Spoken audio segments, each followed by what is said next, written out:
Hello friends, मैंने एक Telegram channel पे जो इस बार मुख्य परीक्षा लिख रहे हैं बच्चे अभ्यर्थी, उनके लिए एक गूगल फॉर्म शेयर किया था कि आपको जो जो समस्याएं हैं आप उसमें लिख सकते हैं और उसका अगर समाधान करना संभव हो पाया तो मैं करने का प्रयास करूंगा।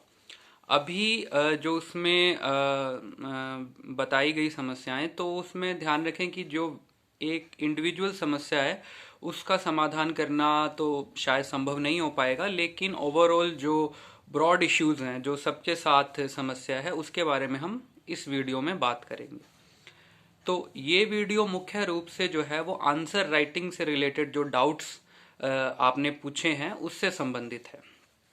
तो सबसे पहला डाउट जो आंसर राइटिंग से रिलेटेड है वो ये है कि अंडरलाइन करने की बजाय बॉक्स में बंद कर सकते हैं क्या।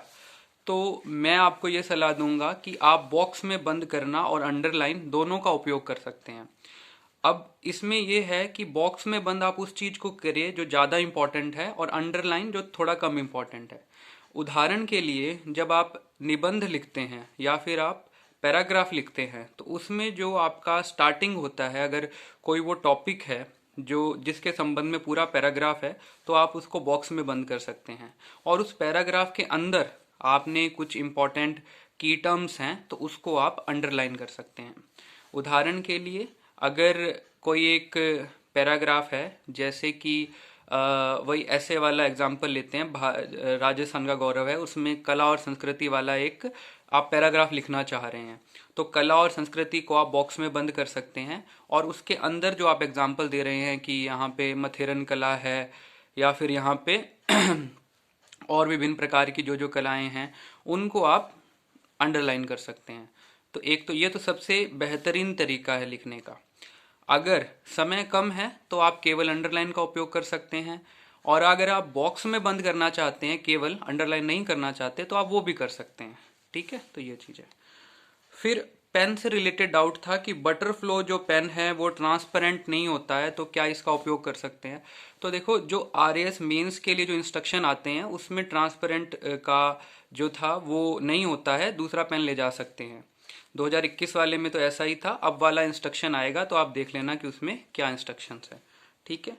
दूसरी बात ये थी कि एक अभ्यर्थी ने पूछा था कि आप जैसे बटरफ्लो पेन का उपयोग करते थे तो उसमें आप रिफिल का उपयोग करते था या नया पेन साथ में रखते थे। तो मैं नया पेन रखता था, 2-3 पेन मैं अपने पास रखता था, तो नया पेन उपयोग करता था, रिफिल का नहीं करता था, क्योंकि रिफिल की क्वालिटी शायद थोड़ी सी कम होती है उससे, जो एक अपने नया पेन लेते हैं उसकी तुलना में, ऐसा मैंने अनुभव किया था। तो मैं पेन रखता था, रिफिल का उपयोग मैंने जो मेन एग्जाम था उसमें नहीं किया था। ठीक है। अब आता है कि जो 15 वर्ड्स वाले क्वेश्चंस हैं उनमें क्या पूरा स्पेस भरना जरूरी होता है। देखो, पूरा स्पेस भरना जरूरी ऐसा कोई मापदंड नहीं है। आपको जो आंसर है वो आना चाहिए। सबसे बड़ी बात तो ये है कि जो आंसर है वो आना चाहिए, पहली बात। ठीक है। फिर उसके बाद बात आती है कि आप लिखेंगे कैसे। ठीक है। अगर आपको आंसर आता है और उसको आपको ऐसे लिखना है कि वो बेहतर लगे, तो आप पॉइंट्स में लिखे 2 नंबर वाला जो क्वेश्चन है उसको, ताकि एक एक फैक्ट जो है वो अलग से एग्जामिनर को आसानी से दिख जाए, तो अच्छा है। अब बात आती है कि क्या पूरा स्पेस भरना है। पूरा स्पेस आप सही बात से भरोगे तो सही है, अगर फालतू की बात से, इधर उधर की बातों से भरोगे तो उसका गलत इंप्रेशन पड़ता है। ठीक है। अब आपको बता दिया मैंने कि आप पॉइंट वाइज लिखें 2 नंबर वाले क्वेश्चन को, और ये तब की बात है जब आपको क्वेश्चन आता है। और अब जब आपको क्वेश्चन आ ही नहीं रहा है तो क्या करना है, तो उसके आसपास वाली चीज़ें आप लिख सकते हो, थोड़ा स्पेस भरने की कोशिश कर सकते हो, कुछ फ्लो डायग्राम कुछ बना सकते हो जो उससे मतलब उसके आसपास का हो। ऐसे भी नहीं कि बिल्कुल मतलब दूर की चीज़ आप लिख रहे हो, वैसा नहीं। ठीक है।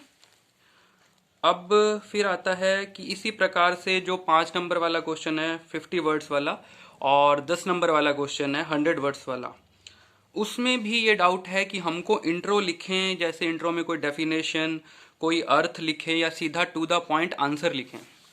देखो, सबसे बड़ी बात ये है कि जो क्वेश्चन है उसमें जो पूछा गया है, अगर वो आपको आता है तो, और उससे संबंध में आपके पास बहुत सारा कंटेंट है, बहुत सारा उसके संबंध में आपके पास है। जैसे मान लो किसी ने पूछ लिया कि आप राजस्थान की राजस्थान के दुर्गों के बारे में बताएं, या राजस्थान की दुर्ग स्थापत्य की विशेषताएं बताएं। तो अब इसके बारे में अगर आपके पास बहुत सारा कंटेंट है तो आप वही लिखेंगे। आप इसमें ये क्यों लिखेंगे कि दुर्ग जो है वो 7 प्रकार के होते हैं, ये आप तब लिखेंगे कि जब आपके पास कंटेंट थोड़ा कम है, तो आप ऊपर उसको थोड़ा सा भरने की कोशिश कर सकते हैं। ठीक है, ये हो गया। टू द पॉइंट आपको लिखना है अगर आपको बेहतर कंटेंट पता है। और जब आपको थोड़ा कम पता है तब आप उसमें इंट्रोडक्शन थोड़ा सा लिख दें, थोड़ा सा आप डायग्राम बना दें, थोड़ा सा निष्कर्ष लिख दें। तो ये 2 चीज़ें हैं। ये मैंने पहली वीडियो में बताई थी कि कंटेंट और प्रेजेंटेशन, ये 2 चीज़ें ही मैटर करती हैं। और पहले नंबर पर कंटेंट मैटर करता है, दूसरे नंबर पर प्रेजेंटेशन मैटर करती है। ठीक है, अब है कि लॉ में एग्जैक्ट डेफिनेशन लिखनी चाहिए या इधर उधर का भी लिखें। तो वही सेम चीज़ है। लॉ है या आपका बिहेवियर है, ये इस टाइप के सब्जेक्ट हैं जिसमें कि एग्जैक्ट डेफिनेशंस होती हैं।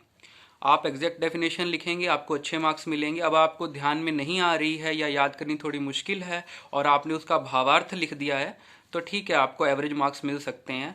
वो डिपेंड करता है एग्जामिनर पर, कई बार वो नहीं भी देता है, क्योंकि इसमें एग्जैक्टनेस काफ़ी मैटर करती है इन सब्जेक्ट्स में। अब आया कि क्वेश्चंस नहीं आ रहा है तो उसको लिखें या ना लिखें। अब इस पे डिपेंड करता है कि क्वेश्चन नहीं आ रहा है। अब नहीं में कुछ फैक्चुअल क्वेश्चंस होते हैं, वो आपको नहीं आ रहा है, उसमें आप लिखोगे तो बहुत कम चांस है कि आपको उसमें कुछ मार्क्स मिलें। ठीक है, लेकिन कुछ जनरल क्वेश्चन है तो उसमें आप लिख सकते हैं, उसमें आप आसपास की चीज़ें लिखेंगे। तो जैसे फैक्चुअल क्वेश्चन है कि 4 भारतीय दर्शनों के नाम बताइए, या अर्जुन अवार्ड किसको मिला है, या द्रोणाचार्य अवार्ड किसको मिला है। तो इसमें आपको पता होगा तो ही आपको वो 1 नंबर या 2 नंबर उसमें मिलेगा। उसमें आप अटेम्प्ट करोगे तो कोई मतलब नहीं, उसमें टाइम वेस्ट करने वाली बात हो जाती है। तो ऐसे क्वेश्चनों को आप छोड़ सकते हो।